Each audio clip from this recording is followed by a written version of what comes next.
Assalamualaikum warahmatullahi wabarakatuh. Perkenalkan, nama saya Yonita Rianti. Saya berasal dari Universitas Teknologi Digital dan saat ini saya sedang berada di semester 7. Baik, untuk pertama-tama saya akan menjelaskan sebuah materi tentang perlindungan konsumen dalam hukum bisnis. Baik, yang pertama, apa saja sih perlindungan konsumen dalam hukum bisnis? Mari kita simak videonya. Lalu ada kepentingan konsumen, yang kedua ada hak dan kewajiban konsumen, yang ketiga ada hak dan kewajiban pelaku usaha, yang keempat tahapan transaksi konsumen, dan yang kelima ada asas perlindungan konsumen. Lalu sebenarnya apa konsumen itu? Mari kita bahas videonya. Setiap orang memakai barang atau jasa yang tersedia dalam masyarakat, baik bagi kepentingan diri sendiri, keluarga, orang lain maupun makhluk hidup lain, dan tidak untuk diperdagangkan. Hal ini juga dilindungi oleh Undang-Undang Nomor 8 Tahun 1999 tentang UPK, yang mana dalam pasal 12, lalu setiap pemakai dan atau pengguna barang atau jasa, baik untuk kepentingan diri sendiri maupun kepentingan orang lain, dalam Undang-Undang Nomor 5 1999 tentang larangan praktik monopoli dan persaingan usaha tidak sehat. Consumer are individual are household for personal use, producer are individual and organization buying for purpose and producing. Konsumen adalah individu dan kaum rumah tangga yang melakukan pembelian untuk tujuan penggunaan personal. Produsen adalah individual atau organisasi yang melakukan pembelian untuk tujuan produksi. Kepentingan yang ada kaitannya dengan konsumen menghasilkan barang yang bermutu, peningkatan kualitas, dan pemerataan pendidikan. Lalu, peningkatan kualitas, pemerataan jangkauan pelayanan, kesehatan. Lalu ada juga perbaikan gizi masyarakat, meningkatkan imunitas hunian dan lingkungan hidup.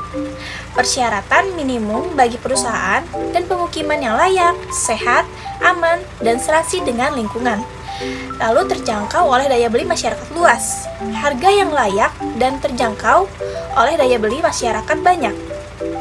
Lalu selanjutnya ada sistem transportasi tertib, lancar, dan nyaman. Lalu menimbulkan kompetisi yang sehat, peningkatan kesadaran hukum, kepastian hukum, perlindungan hukum, dan pelayanan hukum. Ada juga hak-hak dan kewajiban konsumen. Konsumen memiliki hak yang harus dilindungi oleh produsen atau pelaku usaha. Yang pertama adalah hak dan atas kenyamanan dan keselamatan dalam mengkonsumsi barang.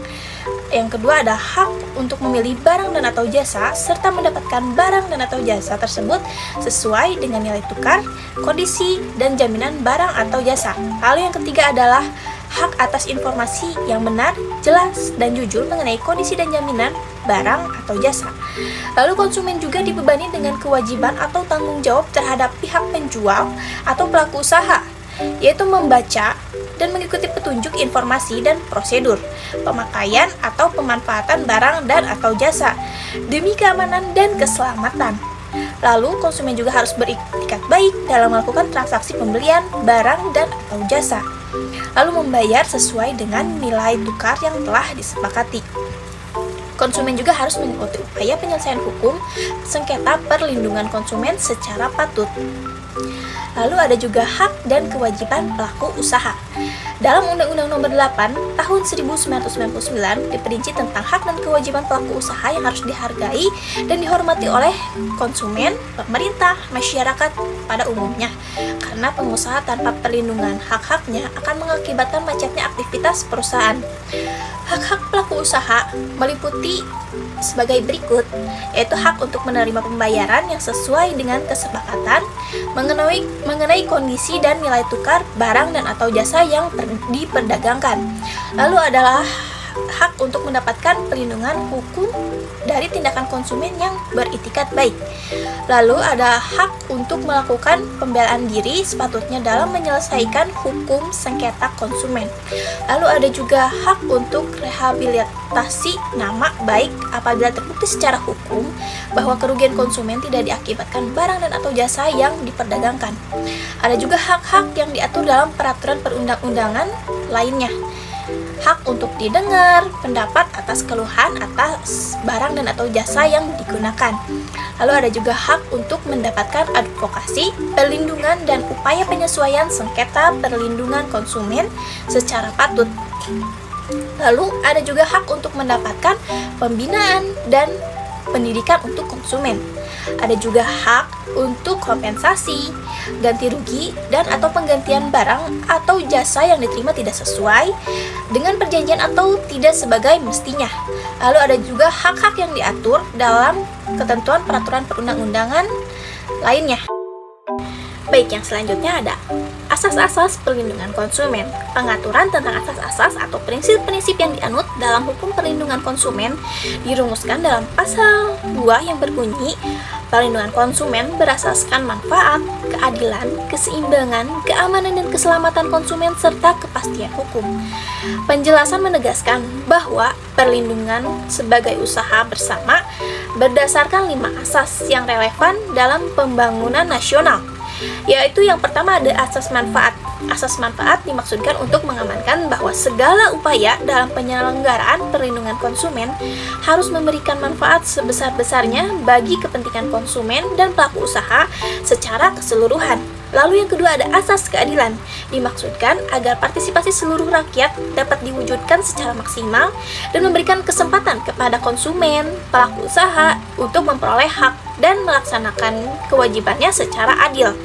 Lalu yang ketiga ada asas keseimbangan, dimaksudkan untuk memberikan keseimbangan antara kepentingan konsumen, pelaku usaha, dan pemerintah dalam arti material maupun spiritual.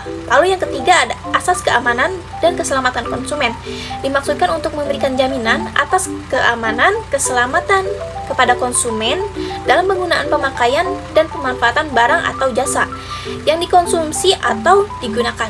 Lalu yang keempat ada asas kepastian hukum, dimaksudkan agar baik pelaku usaha maupun konsumen mentaati hukum, memperoleh keadilan, penyelenggaraan perlindungan konsumen, serta negara menjamin kepastian hukum yang digunakan. Lalu yang dalam materi yang terakhir ada tahapan transaksi konsumen. Baik untuk beberapa transaksi antara produsen dan konsumen, tahapan tersebut dapat diklasifikasikan menjadi 3 tahapan, yaitu sebagai berikut. Yang pertama ada tahapan pra-transaksi konsumen.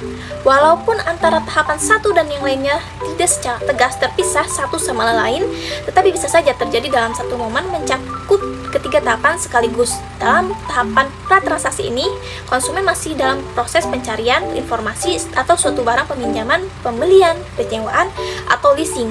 Di sini konsumen membutuhkan informasi akurat tentang karakteristik suatu barang atau jasa. Right to be informed of consumer betul-betul memegang peranan penting dan dihormati baik pelaku usaha maupun konsumen. Lalu ada tahap transaksi konsumen. Konsumen melakukan transaksi dengan pelaku usaha dalam suatu perjanjian jual beli, sewa, ataupun bentuk lain. Antara kedua belah pihak betul-betul harus beritikat baik.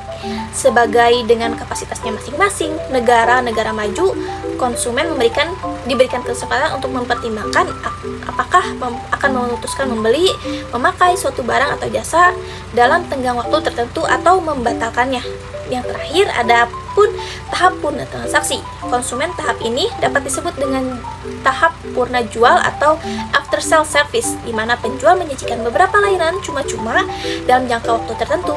Pada umumnya penjual menyajikan garansi atau servis secara gratis selama periode tertentu. Baik, mungkin itu saja yang bisa saya sampaikan. Mohon maaf apabila ada kesalahan. Wabillahi taufiq wal hidayah. Wassalamualaikum warahmatullahi wabarakatuh. Terima kasih telah menonton.